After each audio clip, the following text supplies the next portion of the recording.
Bonjour à tous, bienvenue sur Sensation. Je suis aujourd'hui avec Cindy Pinero, assistante de communication au parc des Expos de Rouen, et Cécile Dupire, responsable communication au parc des Expos de Rouen. Bonjour. Bonjour. Donc on est ici ensemble aujourd'hui pour parler de deux salons qui ont lieu entre le 11 et le 13 novembre au parc des expositions de Rouen. On va commencer par le salon gourmand. Quel est l'intérêt d'un tel salon sur le territoire ?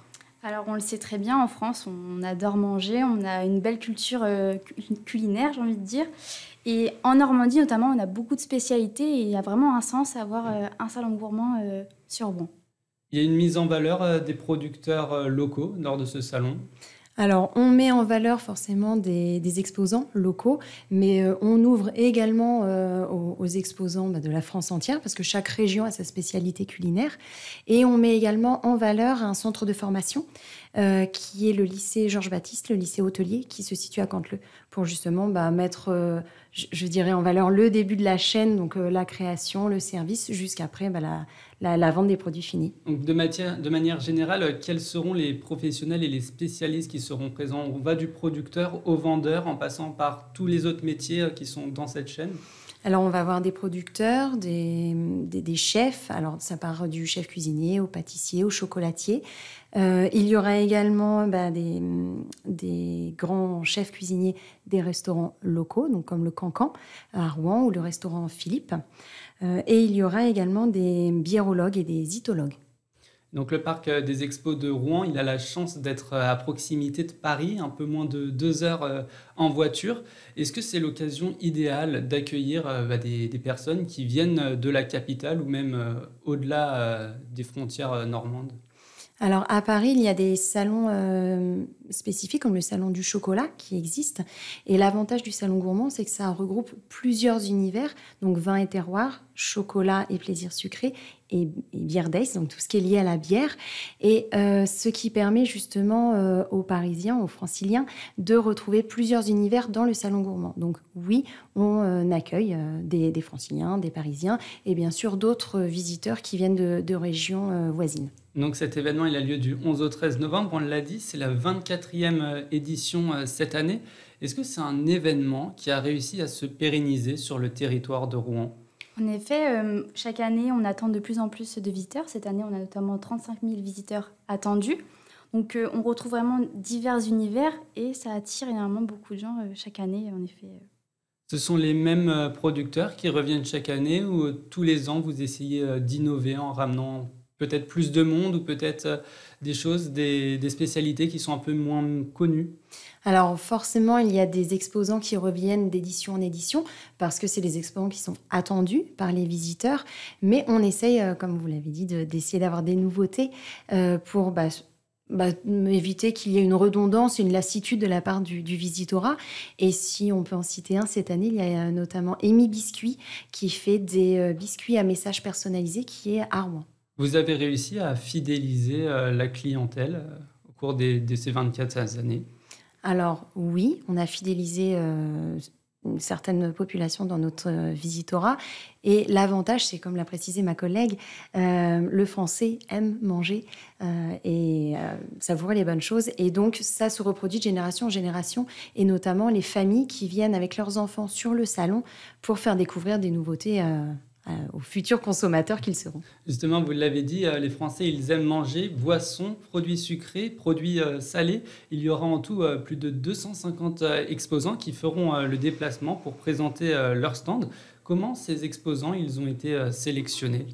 Alors, ce sont nos commerciaux qui proposent aux exposants d'être présents. Et chaque année, malheureusement, on se heurte à des refus parce qu'il y a beaucoup, beaucoup de demandes.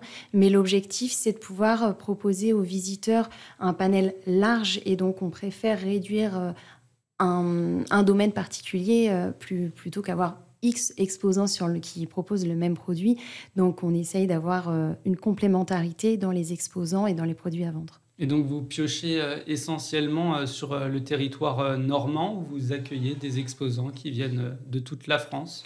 Alors, on accueille des exposants de toute la France. Par exemple, dans le vin, chaque région a sa particularité et ses saveurs différentes.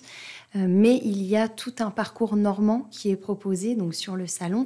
Ce sont des exposants qui auront une petite vignette, un petit picto avec le drapeau de la Normandie pour justement signifier aux visiteurs que c'est un exposant local. Plus local, c'est pas possible. En fait. C'est essentiel d'avoir ce pictogramme pour valoriser les produits du territoire.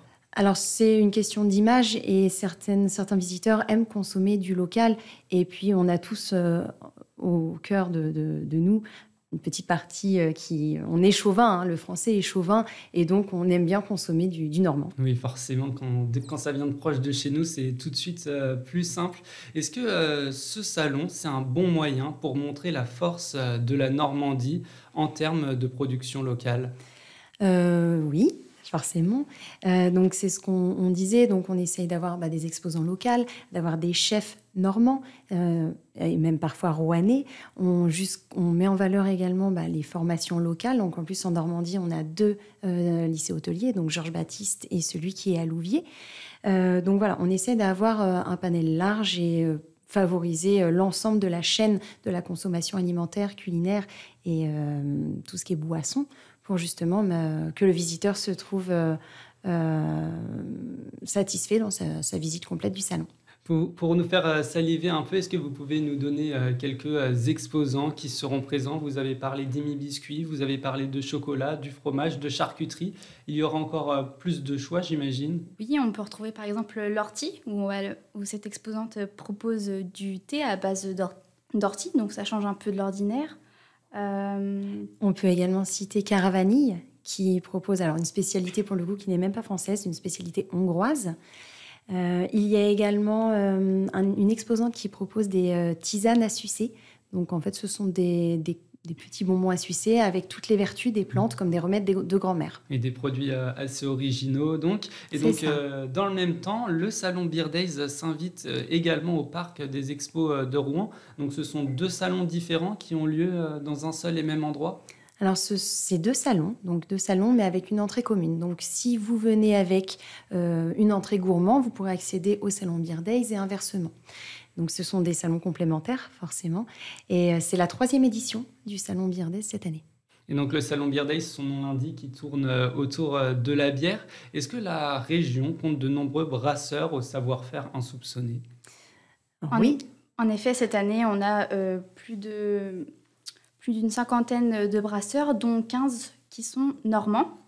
Donc on a des brasseurs de toute la France, mais pas que, des brasseurs étrangers également. Et des ateliers et des animations thématiques seront également proposés lors de ces 3 jours. De quel atelier parle-t-on ? Alors on attend des conférences, des animations et des démonstrations des shows culinaires.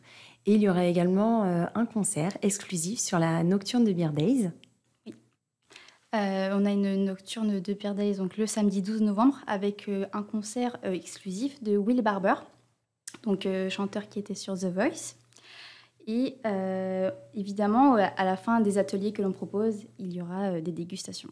Mais c'est essentiel pour un salon du goût de pouvoir faire profiter ses clients, pour faire profiter les passants, pour qu'ils viennent tout simplement goûter aux saveurs locales. Je dirais que le salon prend tout son sens justement si on peut déguster et goûter avant d'acheter. Et ça n'a pas été trop difficile de mettre en place ce salon ? Vous êtes en relation avec la ville de Rouen, j'imagine ?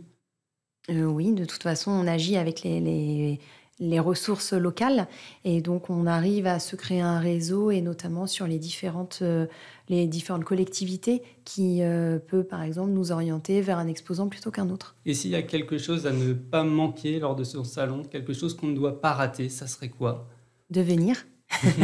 Mais plus encore. Peut-être une perle rare, une pépite, quelque chose de tout nouveau, une exclusivité qu'on trouve au salon de Rouen.